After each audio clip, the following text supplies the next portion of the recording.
پیچھے کا آپ کے تخت پہ حضرت علی کرم اللہ وجہ ہوں گے اور میرے تخت پہ امام الانبیاء محمد مصطفیٰ صلی اللہ تعالیٰ علیہ وسلم ہوں گے۔ اور پھر کہنے لگے ایک بات اور سمجھ میں آتی ہے، دیکھیے بات بہت سلیقے اور ادب کی ہو رہی ہے، کسی نے اپنی برتری کو ظاہر نہیں کیا، حالات سے سب کچھ ظاہر ہو رہا ہے۔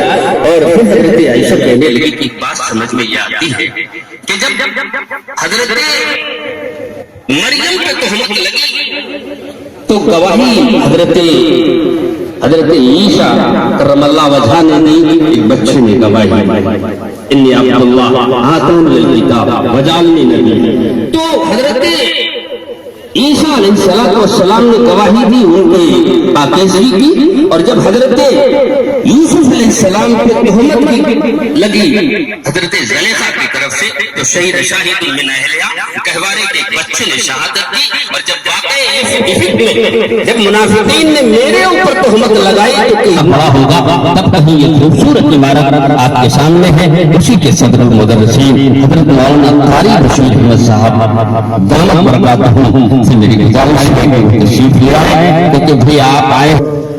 یہ خطبہ پڑھنا ہے، لیکن عزیزم قاری سہیل صاحب نے ایسی نعت پڑھی ہے کہ جذبات کو ابھار دیا ہے۔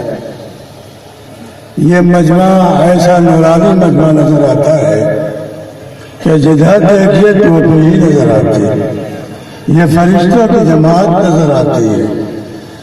اور آپ کے لیے تو ایسا کہا گیا کہ آپ سمندر کی مچھلیاں بھی دعائیں مغفرت کرتی ہیں، اور اس طرح کا سما بنا ہوا ہے تو ایسا لگتا ہے کہ واقعی اللہ کی رحمتوں کا نزول ہو رہا ہے۔ میں ایک بات بتانا چاہتا ہوں کہ اللہ کا لفظ جو بار بار انہوں نے کہا، قرآن پاک میں 2698 مرتبہ اللہ کا لفظ استعمال ہوا ہے، اور اعوذ باللہ اور بسم اللہ میں 2 مرتبہ اللہ کا لفظ استعمال ہوا ہے۔